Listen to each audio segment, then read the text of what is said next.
গোঘাটের ফলুই ২ নম্বর পঞ্চায়েতের অন্তর্গত মাঝুরিয়া এলাকায় পোস্ত অভিযান চালালো গোঘাট থানার পুলিশ। আজ তথা বৃহস্পতিবার এই অভিযান চালানো হয়। যেটা জানা যায়, গোপন সূত্রে খবর পেয়ে এই অভিযান চালান গোঘাট থানার পুলিশ। প্রায় ৬ কাঠার মতো জায়গা জুড়ে পোস্ত চাষ করা হয়েছিল। খবর পেয়ে হঠাৎ ঘটনাস্থলে উপস্থিত হয় গোঘাট থানার পুলিশ। প্রায় ৬ কাঠার মতো জায়গা জুড়ে পোস্ত চাষ লন্ডভন্ড করে দেয় পুলিশে। যদিও কে বা কারা এই চাষ করেছে তা এখনো জানা যায়নি।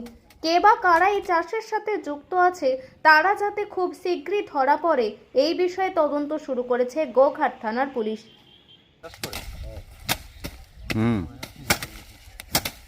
না বছর দিয়ে করেন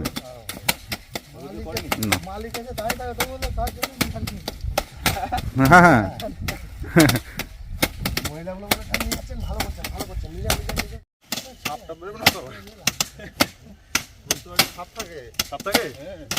ঝোল রয়েছে তো জন্য বললাম অনেকটা ঝরে গেছে।